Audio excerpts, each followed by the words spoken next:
Chapter 3. Is Opportunity Monopolized? No man is kept poor because opportunity has been taken away from him, because other people have monopolized the wealth, and have put a fence around it. You may be shut off from engaging in business in certain lines, but there are other channels open to you. Probably it would be hard for you to get control of any of the great railroad systems. That field is pretty well monopolized.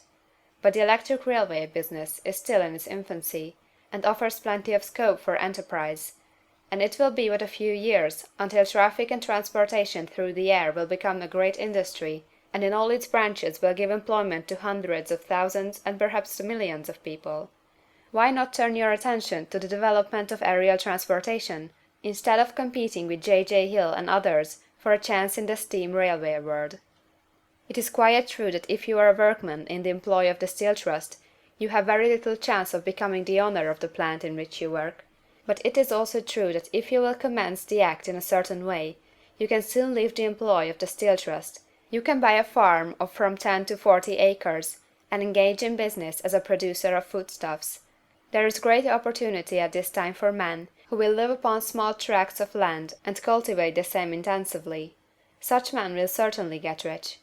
You may say that it is impossible for you to get the land, but I am going to prove to you that it is not impossible, and that you can certainly get a farm if you will go to work in a certain way. At different periods the tide of opportunity sets in different directions, according to the needs of the whole, and the particular stage of social evolution which has been reached. At present, in America, it is setting toward agriculture and the allied industries and professions. Today, opportunity is open before the factory worker in his line. It is open before the business man who supplies the farmer more than before the one who supplies the factory worker, and before the professional man who waits upon the farmer more than before the one who serves the working class. There is abundance of opportunity for the man who will go with the tide, instead of trying to swim against it. So the factory workers, either as individuals or as a class, are not deprived of opportunity. The workers are not being kept down by their masters. They are not being ground by the trusts and combinations of capital. As a class, they are where they are because they do not do things in a certain way. If the workers of America chose to do so, they could follow the example of their brothers in Belgium and other countries, and establish great department stores and cooperative industries. They could elect men of their own class to office, and pass laws favoring the development of such cooperative industries, and in a few years they could take peaceable possession of the industrial field. The working class may become the master class whenever they will begin to do things in a certain way. The law of wealth is the same for them as it is for all others. This they must learn, and they will remain where they are as long as they continue to do as they do.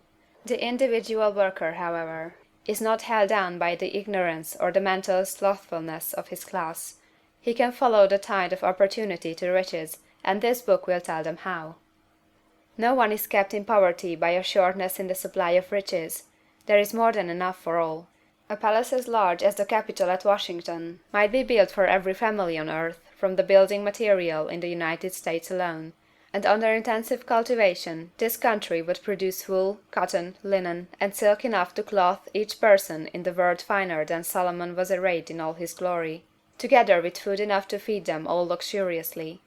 The visible supply is practically inexhaustible, and the invisible supply really is inexhaustible. Everything you see on earth is made from one original substance, out of which all things proceed.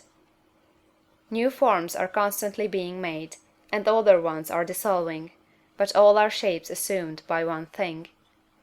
There is no limit to the supply of formless stuff, or original substance.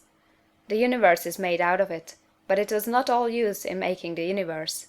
The spaces in, through, and between the forms of the visible universe are permeated and filled with the original substance, with the formless stuff, with the raw material of all things. 10,000 times as much as has been made might still be made, and even then we should not have exhausted the supply of universal raw material. No man, therefore, is poor because nature is poor, or because there is not enough to go round. Nature is an inexhaustible storehouse of riches. The supply will never run short. Original substance is alive with creative energy, and is constantly producing more forms. When the supply of building material is exhausted, more will be produced.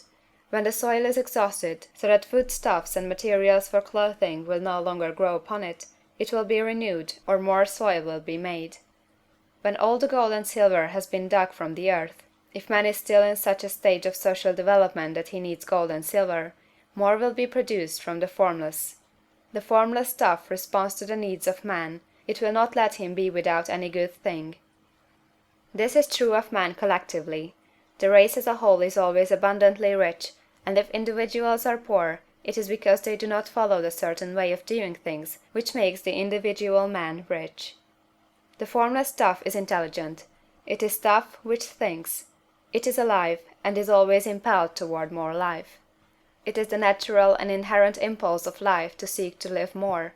It is the nature of intelligence to enlarge itself, and of consciousness to seek to extend its boundaries and find fuller expression. The universe of forms has been made by formless living substance, throwing itself into form in order to express itself more fully.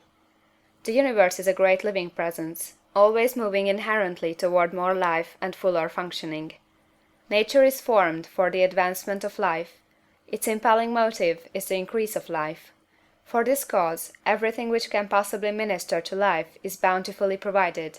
There can be no lack unless God is to contradict himself and nullify his own works. You are not kept poor by lack in the supply of riches. It is a fact that I shall demonstrate a little farther on, that even the resources of the formless supply are at the command of the man or woman who will act and think in a certain way. Chapter 4.